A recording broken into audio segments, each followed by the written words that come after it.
السلام عليكم ورحمة الله وبركاته. الحمد لله رب العالمين والصلاة والسلام على سيد الأنبياء والمرسلين وعلى آله وأصحابه أجمعين. أما بعد. قال الله سبحانه وتعالى في كلامه المجيد وفي فرقانه الحميد: أعوذ بالله من الشيطان الرجيم. بسم الله الرحمن الرحيم. الذين إن مكناهم في الأرض أقاموا الصلاة وأتاوا الزكاة وأمروا بالمعروف ونهوا عن المنكر. صدق الله العظيم. ওলামা বিভাগ ডেমরা অঞ্চল কর্তৃক আয়োজিত আজকে মতবিনিময় সভা, পরিবর্তিত পরিস্থিতিতে আলেমদের করণীয় শীর্ষক আলোচনা সভা সম্মানিত সভাপতি আমাদের একান্ত শ্রদ্ধেয় প্রিয় দায়িত্বশীল মাওলানা মুস্তাফিজুর রহমান, উপস্থিত ওলামা একরাম, আল্লাহ তাআলার সর্বপ্রথম দরবারে আমরা শুকরিয়া আদায় করছি। রব্বুল আলামিন আমাদেরকে ক্ষুদ্র পরিসরে হলেও আল্লাহর দ্বীনের কিছু কাজে সম্পৃক্ত হওয়ার সুযোগ করে দিলেন, আলহামদুলিল্লাহ। আমরা যে বিষয়টা খেয়াল করি, আমাদের প্রিয় দেশ বাংলাদেশ খুবই প্রিয় দেশ। এদেশটাতে আমরা জন্মগ্রহণ করেছি, এদেশে বড় হচ্ছে, এদেশটাকে ভালো লাগে এবং ভালো লাগা উচিত। আমি মনে করি সবারই ভালো লাগা উচিত। অনেক সমস্যা থাকতে পারে দেশে, কিন্তু আমরা তো এই দেশটাতে জন্মগ্রহণ করেছি, এদেশে আমরা বড় হচ্ছি। এই দেশকে ভালোবাসা, আমাদের হৃদয়ের দেশ হলো বাংলাদেশ, প্রাণের দেশ বাংলাদেশ। এখন মাঝে মাঝে আমি প্রশ্ন করি নিজেকে যে এই বাংলাদেশটাকে কি দুর্নীতিমুক্ত করা সম্ভব? আমাকে প্রশ্ন করি, আবার আমি জবাব দিই মনে মনে যে হ্যাঁ, দুর্নীতিমুক্ত করা সম্ভব। আপনারা কি মনে করেন এই বাংলাদেশটাকে কি দুর্নীতিমুক্ত করা সম্ভব? আপনাদের মনে কি বলে, সম্ভব কিনা? সাহেব, আমার কাছে মনে হয় সম্ভব। কেন সম্ভব আমি মনে করি?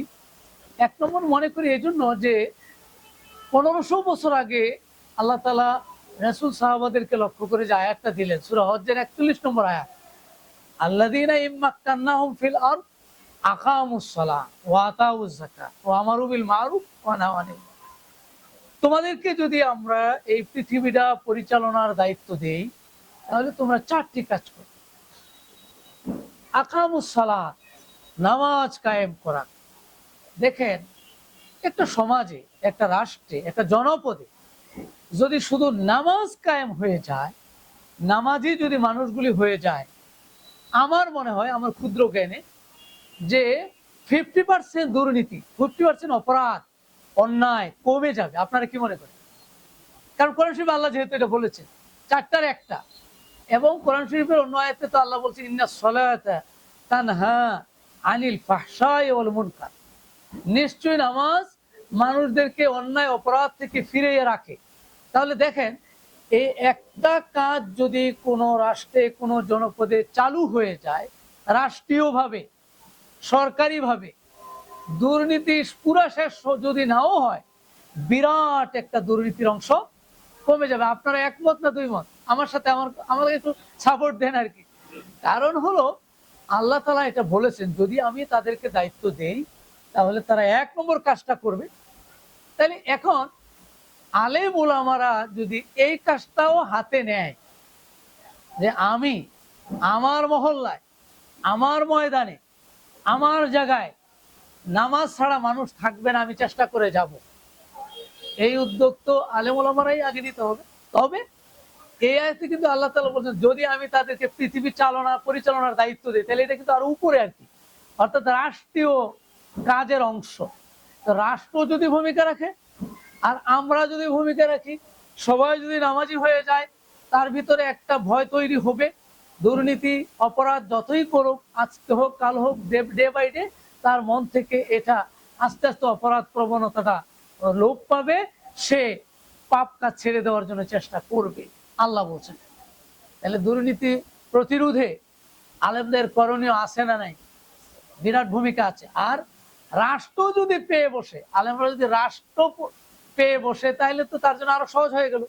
মসজিদে যেমন সে নামাজ পড়াইয়ে দিল, এরপরে যখন সমাজে আবার গিয়ে বিচারের আসনে বসলো, নামাজের টাইম হয়ে গেছে, সবাই নামাজ পড়ে নেন। আবার সংসদে যখন সে অধিবেশন চালাচ্ছে, সবাই নামাজ পড়ে নেন, নামাজের টাইম হয়ে গেছে, সবাই নামাজ পড়ে নিল। সবাই নামাজ পড়েন, সময় নামাজি যদি হয়ে যায় আকামুস সালাহ, তাহলে একটা সমাজের দুর্নীতি অপরাধ দূর হওয়া অনেকাংশে কমে যাবে, দূর হয়ে যাবে, সমাজটা সুন্দর হবে। দ্বিতীয়ত আকামুস সালাত ওয়া আতাউজ যাকাত, আল্লাহ বললেন তাদেরকে রাষ্ট্রীয় দায়িত্ব দিলে তারা যাকাত কালেকশন করবে, যাকাত আদায় করবে। অর্থনৈতিক সমস্যা, মানুষের পেটে তো ভাত দিতে হবে, আপনি রাষ্ট্র চালানোর দায়িত্ব দেওয়া হলো আপনাকে, কিন্তু আপনাকে মানুষের অর্থনৈতিক চাহিদাটা, কারণ তার কাছে তার যদি অর্থনৈতিক চাহিদা পূরণ হয় তাহলে এতেও কিন্তু অনেকে পাপ ছেড়ে দিবে। অনেকে আছে অভাবের তাড়নায়, সমস্যার কারণে ফ্যামিলি মেনটেন করতে পারে না, যার কারণে সে ফাঁকিবাজি কিছু করে বসে, দুর্নীতি টুকটাক কিছু করে বসে। কিন্তু তার যদি ফ্যামিলি মেনটেন করার জন্য, তার পরিবার পরিচালনার জন্য যদি যথেষ্ট রাষ্ট্র সহযোগিতা দেয়, রাষ্ট্র তাকে দিয়ে দেয়, ঠিক আছে, আল্লাযী আত'আমাহুম মিন জু'ইন ওয়া আমানাহুম মিন খাউফ। কোরআন শরীফে আমরা বারবার পড়ি, আল্লাহর দুটো গুণের কথা এখানে বলা হয়েছে। আল্লাহর একটা গুণ হলো আত'আমাহুম মিন জু', ক্ষুধার্তকে খাদ্য দেন, ওয়া আমানাহুম মিন খাউফ, ভীত সন্ত্রস্ত যারা আছে, সমস্যাগ্রস্ত যারা আছে তাদের নিরাপত্তা, জানের নিরাপত্তা আর খাদ্যের গ্যারান্টি দিলে অন্যায়টা করবে কেন? একটা পর্যায়ে তো মানুষের হৃদয় থেকে, মাথা থেকে অন্যায়টা দূর হবে, একদিনে হয়ে যাবে তা না।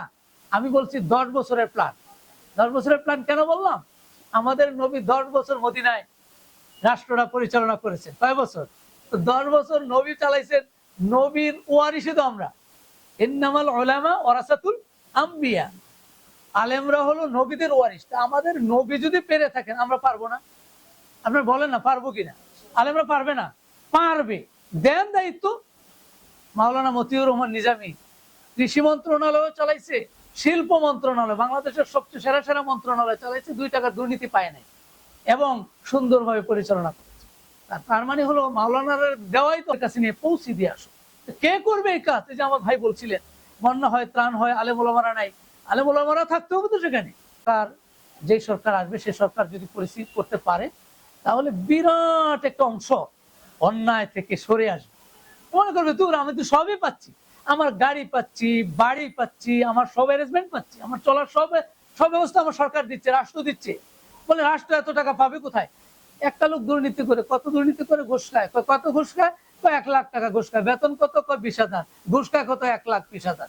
1 লাখ, ঠিক আছে ভাই, আগামী মাস থেকে তোমার বেতন হলো 1,20,000, তুমি ঘুষটা খাইও না, অন্যায় করো, তোমার বেতন 1,20,000। তুমি কত ঘুষ খাও? 5 লাখ ঘুষ খায়। আর বেতন কত? 1 লাখ। তাহলে তোমার 6 লাখ, ঠিক আছে দাও, 6 লাখ তোমার আগামী মাস থেকে বেতন। বলবেন যে হুজুর এত টাকা পাইবো কই? আর ভাই এত টাকা পাইবো কোথায়? রাষ্ট্রের টাকার অভাব নাই। 2 লক্ষ কোটি টাকা, 2 লক্ষ কোটি টাকা যদি দেশের বাইরে চলে যেতে পারে, তাহলে আমার এই গরিব দেশ হলো, এই দেশে কিন্তু টাকা আছে, টাকা আছে, অর্থ আছে, কিন্তু সে অর্থটাকে প্রপার ইউটিলাইজেশন, মানুষের কাছে পৌঁছে দেওয়া, যথাযথভাবে দেওয়া, সঠিকভাবে দেওয়া। আজকে যারা বিদ্যুৎ বিভাগে আছে, আজকে যারা মনে করেন পানির বিভাগে আছে, বিভিন্ন বিভাগে আছে, ঘুষটা আমরা বলি আর কি, ঘুষটা আপনি তার স্বাভাবিক চাহিদাটা পূরণ করে, রাষ্ট্র থেকে স্বাভাবিক চাহিদা পূরণ করতে হবে, এটা না হলে কিন্তু আবার হবে না, দুর্নীতি বন্ধ হবে না। আপনি অর্থনৈতিক সমস্যার সমাধানটা খুব জরুরি। আমার এই যে একজন ভাই বলেছে যে যারা অভাবে আছে, সমস্যাগ্রস্ত আছে, তো তাদের কাছে আমরা সহযোগিতাটা যদি বেশি বেশি দিতে পারি, তাহলে দেখবেন মানুষ, আজকাল আমরা দেখছি আমাদের দেশে 500 টাকার বিনিময়ে ভোটটা চেঞ্জ হয়ে যায়। কেউ ভোটের রাতে এসে যদি 500 দিয়ে দিতে পারেন, আর আরেকজন 500 টাকায় 600 দিছে, ঘুরে গেছে কিন্তু সকালবেলা, ওই 500 ওলারে আর দেয় নাই, 600 ওলারে দিয়ে বসে আছে। তার মানে কি? তার মানে হলো আসলে মানুষ অর্থের কাছে অনেক সময় হেরে যায়। তাহলে ইসলাম বলে আপনি নামাজি বানাইছেন ভালো, আগে তার তার অভাব সারান, আতাউজ যাকাত, নাইলে 2 নম্বরে যাকাতটা আনতেন না।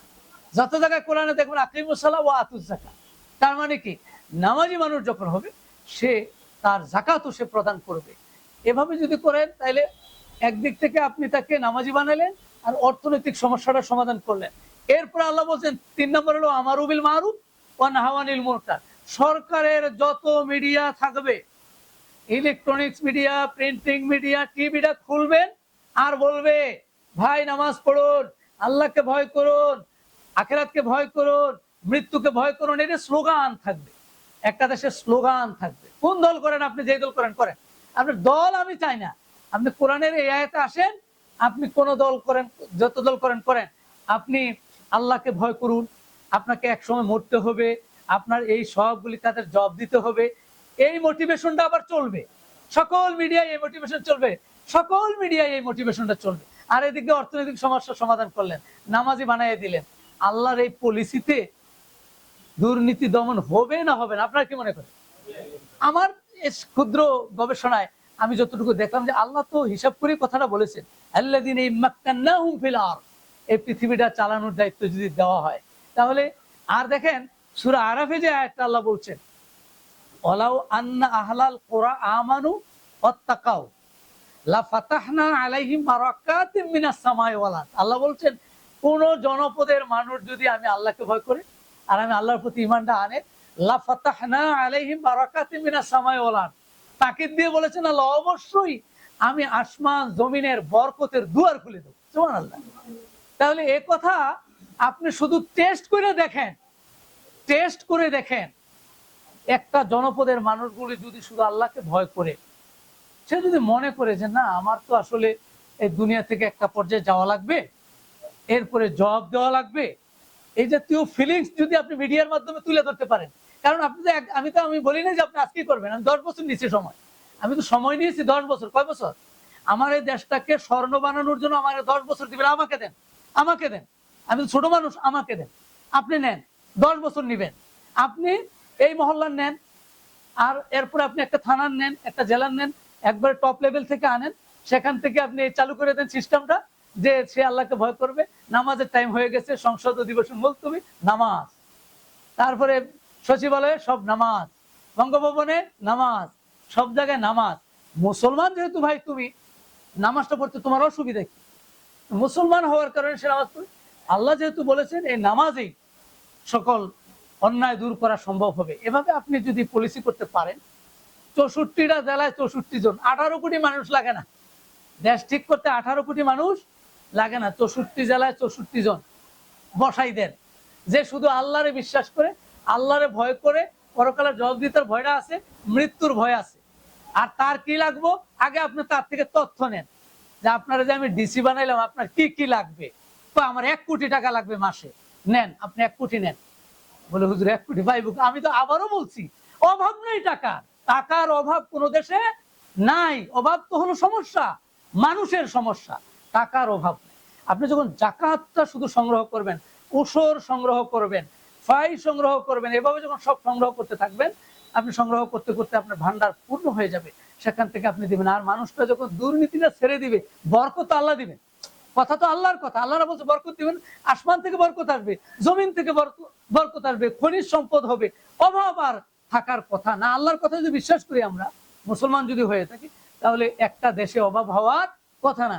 64 জন ঠিক করে দেন, আর ওখানে 1 নম্বরটা ঠিক করেন। কয় নম্বর? কারণ 64 জন তো 1 নম্বরের নির্দেশে চলবে। 1 নম্বর ঠিক করে দেন, 64 জন ঠিক করে দেন, আস্তে আস্তে দেখবেন দেশের চেহারা চেঞ্জ হবে কি হবে না।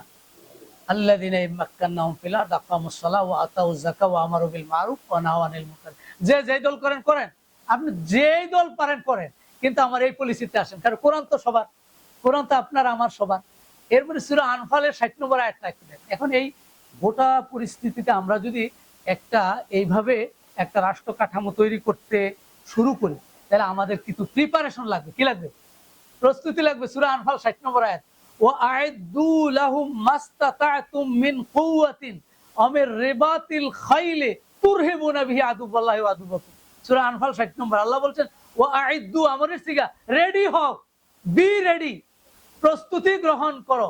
যে বলেন ওয়াআইদু আমরের সিগা দিয়া, আইদু আমরের সিগা, আল আমরুলিল ওয়াজুব, ওস্তাদ জানে আল আমরুলিল ওয়াজুব, অর্থাৎ তোমরা রেডি হও, প্রস্তুতি গ্রহণ করো। ওয়াআইদু লাহুম মাস্তাতা'তুম মিন কুওয়া, কুয়া নিয়ে রেডি হও। কুয়া মানে কি? শক্তি। আল্লাহ এখানে একটু পলিসি করে বলছেন, কোন জিনিসের নাম বলেন না, শুধু বলছেন তোমরা শক্তি নিয়ে রেডি হও। এই যে রাষ্ট্রটা চালাইবা, শক্তি তো লাগবে। এখানে শক্তি কি? শক্তির ক্ষেত্রে রাসূলুল্লাহ সহিহ মুসলিমের যে হাদিস, সেখানে তিনি শক্তির একটা ব্যাখ্যা করেছেন, আন্নাল কুওয়াতা রামি, আন্নাল কুওয়াতা রামি, আন্নাল কুওয়াতা রামি, 3 বার বলছেন। সালাসে মেরা উকবা ইবনে আমিরের হাদিস। তো শোনো, শক্তি হলো রামি, শক্তি হলো রামি, শক্তি হলো রামি। রামি মানে কি? রামি মানে নিক্ষেপ। এই যে নিক্ষেপ, তা নিক্ষেপ কি ওই সময়ে 1500 বছর আগে রাসূলুল্লাহর সময়ে এই নিক্ষেপটা একটা শক্তি ছিল। নিক্ষেপ বলতে বলতে কি, আপনি শত্রুকে দমন করার জন্য আপনার এই যে তীর নিক্ষেপ করা, এটা একটা পলিসি ছিল।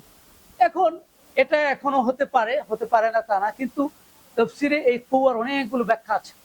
আল খেতাবা আল কুওয়া, কথা বলা, কথা বলতে পারা, এটাও একটা কুওয়া, শক্তি। লিখনি একটা শক্তি। এই সবগুলি কিন্তু এক একটা শক্তির কাজ করে। আল আসলেহা যেমন শক্তি, অস্ত্র সেটা যেমন শক্তি, আপনার এই লিখনি শক্তি, বক্তব্য শক্তি, মেধা শক্তি। আল কুওয়াও কিন্তু আপনার যে মেধা শক্তি। আজকে দেখেন, এই যে কিছুদিন আগে একজনকে আনলো বিদেশ থেকে, আশিক, হ্যাঁ আশিক, সে কি বেশি মোটা তো না, আর বিরাট দেহ না, কিন্তু তার এত দাম কেন? তার এত দাম হলো তার জিনিস আছে, জিনিস আছে, মেধা আছে, যোগ্যতা আছে, এটা আছে। এই শক্তি কিন্তু একবারে দেহ আমার মতন, আমার তো দেহ কমই, এরকম দেহ হইলেও হবে না। শক্তি বলতে আল্লাহ তো পলিসি বলেছেন, তোমরা শক্তি নিয়ে রেডি হও, যার যতটুকু সামর্থ্য আছে, যার যে ক্ষেত্রে যোগ্যতা আছে, সব যোগ্যতা নিয়ে রেডি হও। সাথে অবশ্যই একটা শব্দ লাগিয়েছি আমি, রেবাতিল খাইল। রেবাতিল খাইল হলো রেডি, প্রস্তুত ঘোড়া। তো সেই সময় ঘোড়াটা ছিল কিন্তু বাহন, কারণ আপনি দ্রুত গতিতে যাওয়ার জন্য তো একটা বাহন লাগবে। আমরা মোটরসাইকেল, আপনি হাইটে হাইটে যাবেন সেই দাওয়া, ঠিক আছে, আর সেখানে যদি আপনি মোটরসাইকেলে যান তাড়াতাড়ি হবে, দ্রুত যেতে পারবেন। এরপরে আপনার এখন গাড়ি হলে আর একটু দ্রুত যেতে পারবেন। আর আপনার একটা বিমান থাকে, বিমান থাকে, হেলিকপ্টার থাকে, আরো দ্রুত যেতে পারবেন, দ্রুত দাওয়াত দিয়ে আবার চলে আসতে পারবেন, 10টা জায়গায় দাওয়াত দিতে পারবেন, বহু মানুষের কাছে আপনার কথা পৌঁছাতে পারবেন। আবার আপনি যদি মিডিয়াতে যান, 5 জনের সাথে কথা বললেন, কিন্তু সেটা 5 লাখের কাছে চলে যাবে, 5 কোটির কাছে চলে যাবে, March for Gaza, crore crore মানুষের কাছে চলে। এই যে এটাকে কৌয়ার অন্তর্ভুক্ত আর রেবাতুল খাইলের অন্তর্ভুক্ত। এই সব নিয়ে আলেম ওলামাদেরকে রেডি হতে বলছেন আল্লাহ তাআলা। ওয়া'আইদু লাহুম মাসতাতাতুম মিন কুওয়া আমির রিবাতিল খাইল তুরহিবুনা বিহি আদুওয়াল্লাহ।